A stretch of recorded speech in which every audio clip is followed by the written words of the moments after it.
October 1942. In the skies over Tunisia, the P-38 Lightning, America's pride, was shot down by the Germans like birds with broken wings. But just half a year later, that very same machine would leave the entire Luftwaffe staring in astonishment. And it all began with an unknown mechanic. The skies over North Africa.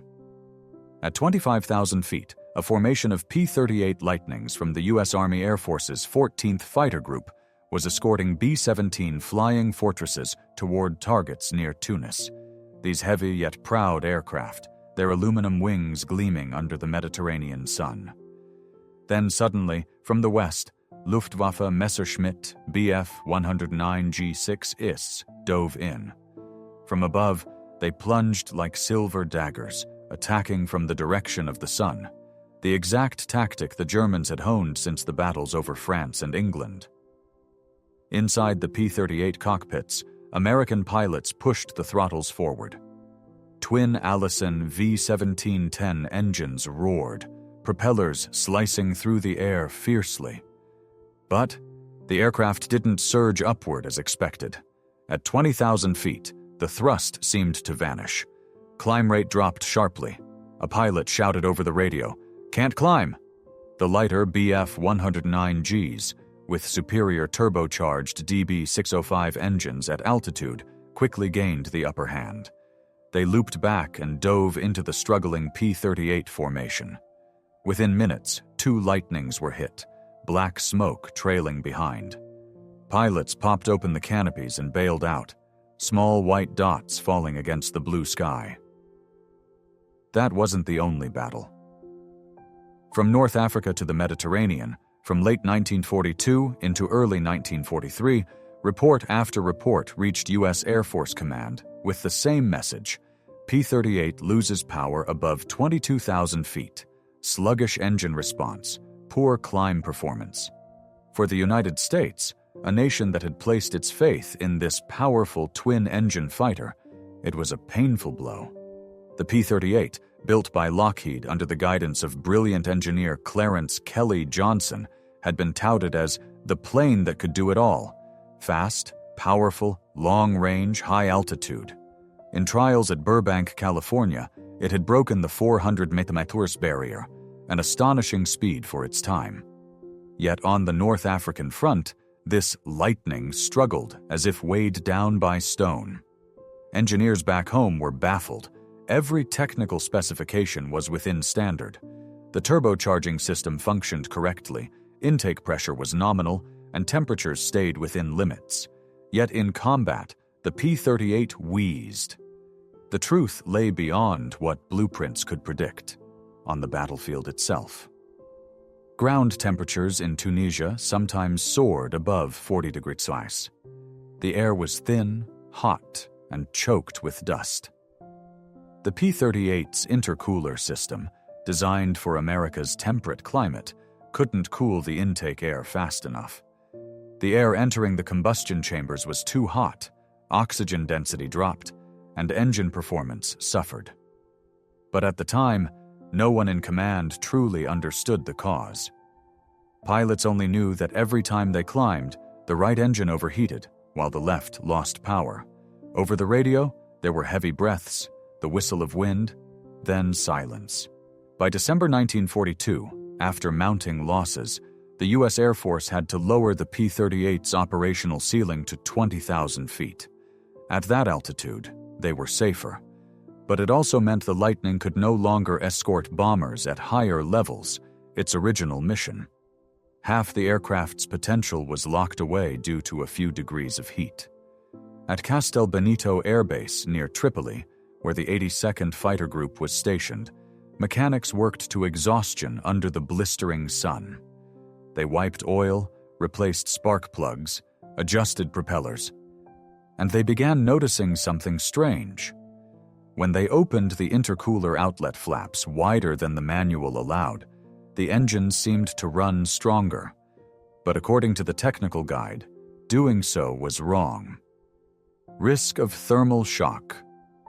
A mechanic sergeant, formerly a car repairman in Chicago, muttered as he wiped his grease-covered hands. On paper it's right, but you can't fight the Germans with paperwork.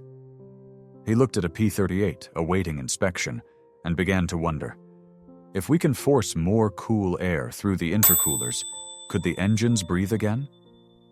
No one on that base knew that this question would change the fate of the Lightning and rewrite the way America fought air wars. Because in just a few months, mechanics like him would prove that sometimes a wrench is more powerful than a blueprint. No one expected that the person who would change the course of World War II wouldn't carry a gun, but a wrench. In 1943, over the skies of North Africa, P-38 Lightnings, the pride of the U.S. Air Force, were falling one by one. Designed to fly high, fast, and strong, they would choke above 20,000 feet. Pilots all reported the same thing. Engines weak, can't climb. They weren't dying because of the enemy. They were dying because of their own planes. While engineers in Burbank, California buried their heads in reports, at a dusty corner of a makeshift airstrip in the Tunisian desert, a mechanic leaned over an Allison V1710 engine. He was a sergeant in his 30s, once a car mechanic during the Great Depression. His hands were slick with oil, but his eyes were sharper than steel. He didn't read blueprints or wait for orders. He listened to the engine breathe. He saw what manuals couldn't. The air entering the engine was too hot.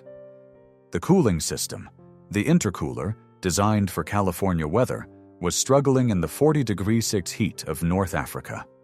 Lockheed's automatic thermostatic valve maintained safe temperatures, but safe was killing pilots. He removed the valve cover, felt the blistering hot air rushing out, and whispered, "I don't need safe, I need power." He did what every regulation forebode, locked the cooling flaps wide open, removed baffles in the ducts, and let cool air flood the intercooler.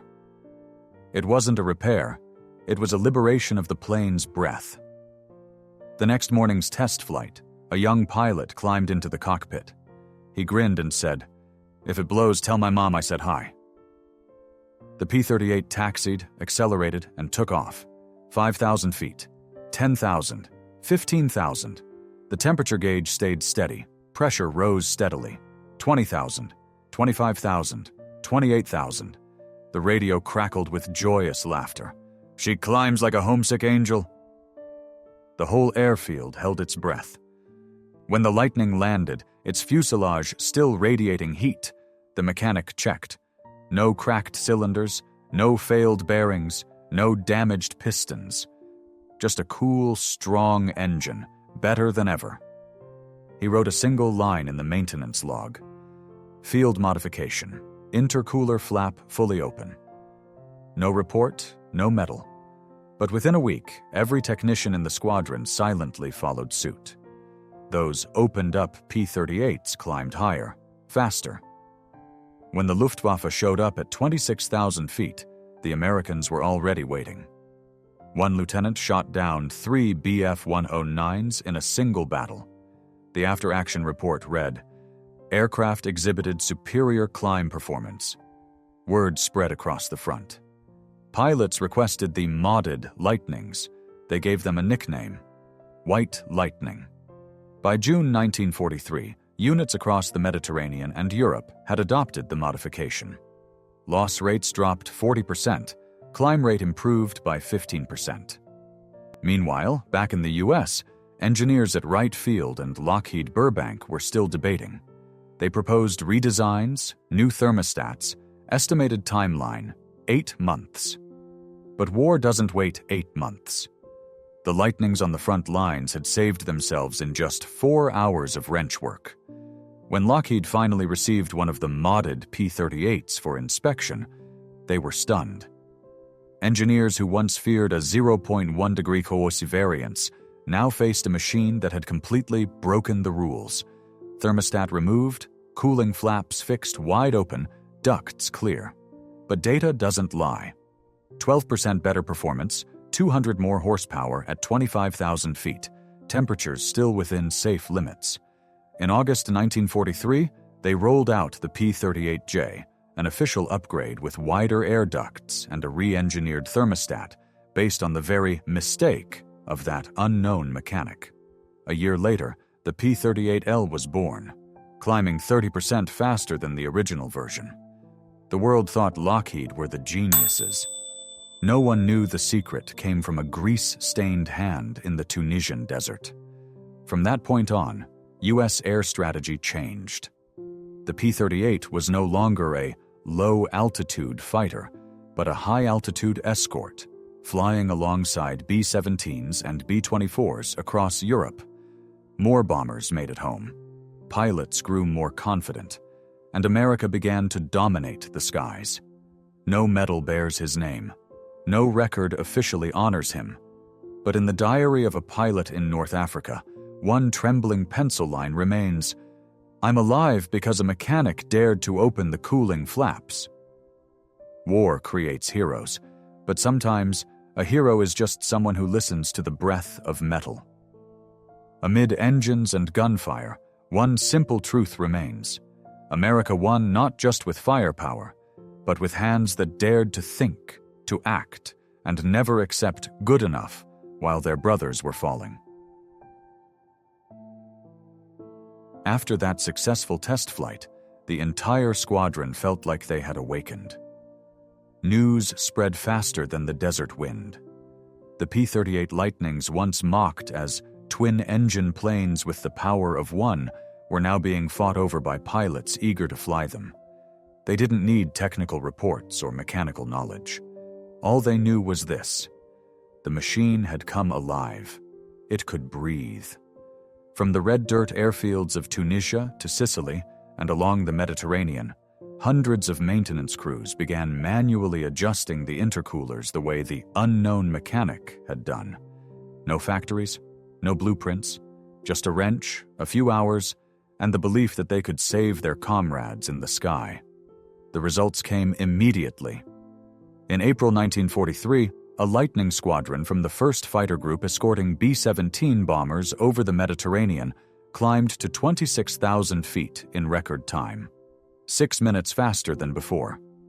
3 German Ju-88 bombers were shot down, and not a single P-38 was lost. The combat report stated simply, performance exceeded standards, superior climb capability, engine temperature stable. In May, over Tunisia, the 82nd Fighter Group engaged a squadron of German Bf-109Gs. In the swirling dogfight near 30,000 feet, a young lieutenant from Michigan broke an old rule. He maintained altitude equal to his German opponent and shot him down with a short burst. When he returned, he said, "He thought I was a P-47. He didn't believe a Lightning could climb that high."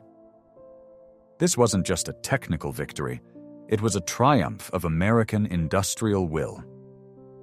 While Lockheed in California waited for design approvals, out on the front lines, oil-stained hands had already turned theory into reality. In June 1943, a modded P-38 was sent back to the U.S. for inspection.